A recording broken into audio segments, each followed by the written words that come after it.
Hindu religious history में ऐसी मान्यता है कि 7 चिरंजीवी हैं और कहा जाता है कि 7 चिरंजीवी आज भी इस पृथ्वी पर जिंदा है। जो त्रेता युग में पैदा हुए थे वो इस युग में भी जिंदा हैं, लेकिन वो हमें दिखते नहीं हैं। और ऐसा पुराणों में लिखा है कि भगवान विष्णु के 10वें अवतार भगवान कल्कि जब अवतरित होंगे तब यही 7 चिरंजीवी भगवान कल्कि को धर्म युद्ध लड़ने में मदद करेंगे। तो कौन है वो 7 चिरंजीवी और उनके पीछे की क्या बैक स्टोरी है? सबसे पहले चिरंजीवी भगवान परशुराम, जो भगवान विष्णु के 6वें अवतार। जमदाग्नि ऋषि और रेणुका के 5 पुत्रों में से एक परशुराम इतने ओबीडियंट थे। एक कथा ऐसी कही जाती है कि किसी बात को लेकर जमदाग्नि ऋषि को रेणुका पर शक हुआ, तो उन्होंने अपने 5 पुत्रों से कहा कि अपनी माँ का सर काट दो। कोई बेटे ये काम करने को तैयार नहीं हुए, लेकिन परशुराम ने अपने पिता की बात मानी और फरसे से अपनी माँ का सर काट दिया। जमदाग्नि ऋषि को इस बात से बड़ी हैरानी भी हुई और खुशी भी हुई, और खुश होकर उन्होंने परशुराम से कहा कि तुम वर मांगो। तब भगवान परशुराम ने जमदाग्नि ऋषि से कहा कि अगर आप वर देना चाहते हैं तो मेरी माँ को जीवित कर दें और जो कुछ अभी हुआ है वो स्मृति मेरी माँ के दिमाग से मिट जाए। तब जमदाग्नि ऋषि ने उनकी माता रेणुका को तो जीवित किया ही, और भगवान परशुराम को चिरंजीवी होने का वरदान दिया। ऐसा माना जाता है कि भगवान परशुराम आज भी महेंद्र पर्वत पर तपस्या कर रहे हैं और उनसे रिलेटेड बहुत सारी कहानियाँ त्रेता युग से लेकर कलयुग तक बहुत फेमस है। त्रेता युग में उन्होंने 21 बार क्षत्रियों का संहार किया था। सतयुग में वो श्री राम सीता के स्वयंवर में मिले थे। द्वापर में भीष्म, द्रोणाचार्य और कर्ण के गुरु बने थे। कलयुग में फिर से वे कल्कि अवतार के समय भगवान कल्कि के गुरु बनेंगे। तो लॉजिकली देखा जाए तो इन तीनों युगों में परशुराम जी को देखा गया। उनकी बहुत सारी फेमस स्टोरियां हैं और कलयुग में उनका इंतजार है। दूसरे चिरंजीवी हैं भगवान हनुमान, जो अपने ब्रह्मचर्य और वेल्योर के लिए जाने जाते हैं, जो केसरी और अंजना के पुत्र के रूप में पैदा हुए और रामायण से लेकर महाभारत तक उनसे रिलेटेड बहुत सारी स्टोरीज हमने पढ़ी है और देखी है। लंका युद्ध के बाद जब सीता जी घर आ जाते हैं, सब लोग अयोध्या लौट कर आ जाते हैं, सब अपने अपने कामों में बिजी हो जाते हैं और भगवान राम का बैकुंठ धाम लौटने का समय आ जाता है। लेकिन हनुमान जी उनके इतने बड़े भक्त थे कि वो हमेशा पहरा देते थे। भगवान राम कहीं अकेले जा ही नहीं पाते थे। तो भगवान राम ने एक चाल चली, उन्होंने अपनी अंगूठी को नीचे ज़मीन पर गिराया। वो अंगूठी ज़मीन में क्रैक से होते हुए पाताल लोक को चली गई। हनुमान जी ने भी पीछे से अपना सूक्ष्म रूप रखा और उस क्रैक से होते हुए नीचे पाताल लोक को गए अंगूठी को ढूंढने के लिए।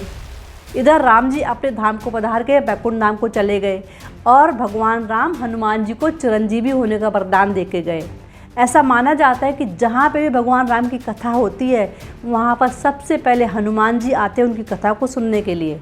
तीसरे चिरंजीवी राजा बलि, जो हिरण्यकश्यप के परपोते, प्रहलाद के पोते और विरोचन के पुत्र हुए, जो बहुत बड़े दानी और महाबली थे। क्योंकि राजा बलि एक असुर क्लैन के थे और असुर क्लैन में एक यज्ञ होने वाला था शुक्राचार्य के गाइडेंस में, और उस यज्ञ के पूरे होने पर इन असुरों का पूरी दुनिया में साम्राज्य हो जाता और देवताओं को उनकी जगह नहीं मिलती। देवता दौड़े दौड़े गए भगवान विष्णु के पास। तब भगवान विष्णु वामन अवतार में आए, आदित्य और कश्यप के पुत्र बनकर, और भगवान वामन उस यज्ञ के पूरा होने से पहले वहाँ पर जाते हैं और राजा बलि से दान मांगते हैं 3 पग भूमि। राजा बलि क्योंकि बहुत बड़ा दानी था, वो मना कर ही नहीं सकता था। शुक्राचार्य को इस बात का पता था, शुक्राचार्य ने बहुत मना किया, लेकिन राजा बलि नहीं माने। राजा बलि 3 पग भूमि देने को तैयार हो गए। भगवान वामन ने 1 पग भूमि में पूरी इस पृथ्वी को नाप दिया, दूसरे पग में स्वर्गलोक को नाप लिया। उसके बाद भगवान वामन ने कहा कि अब मैं अपना तीसरा पग कहाँ रखूँ। तब राजा बलि ने अपने सर को झुकाया और कहा, भगवान आप तीसरा पग मेरे सर पर रखिए। इस बात पर भगवान विष्णु बहुत खुश होते हैं और राजा बलि को चिरंजीवी होने का वरदान देते हैं और उन्हें सुतरलोक का राजा बनाते हैं।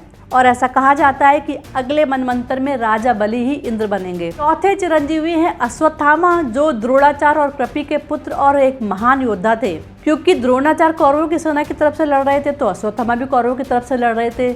उसके अलावा अश्वत्थामा और दुर्योधन अच्छे मित्र भी थे। इस युद्ध में द्रौपदी के भाई धृष्टद्युम्न, जिसने द्रोणाचार्य का वध किया था, तो अपने पिता की मृत्यु का बदला लेने के लिए एक रात को अश्वत्थामा रात के अंधेरे में पांडवों के शिविर में घुस जाता है और पांडवों के 5 पुत्रों को मार देता है। इवन अभिमन्यु की पत्नी उत्तरा के घर में जो गर्भ पल रहा होता है उसको मारने के लिए ब्रह्मास्त्र चलाता है।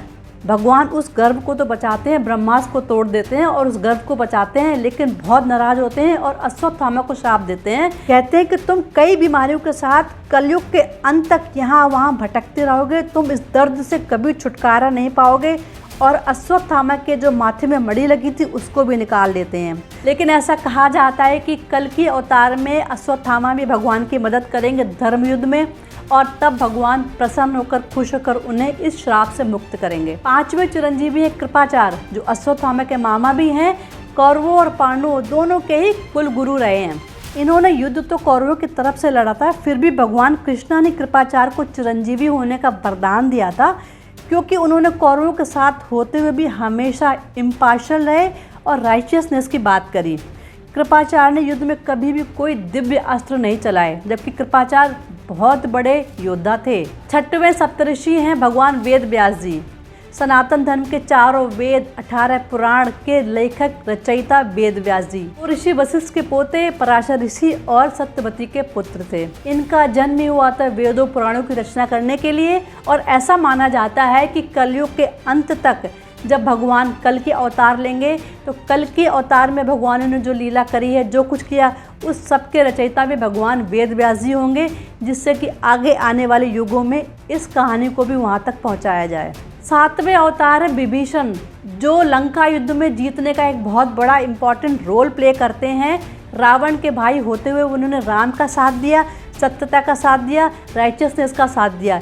इस वजह से खुश होकर भगवान राम ने उन्हें चिरंजीवी होने का वरदान दिया। ये सप्त चिरंजीवी आज भी इस यूनिवर्स में जीवित हैं, और इनको चिरंजीवी होने का वरदान या शाप इनके कर्मों के आधार पर मिला है, ऐसा स्क्रिप्चर्स में लिखा है। आई होप आपको ये वीडियो अच्छा लगेगा। If you like my video, please like and subscribe my channel.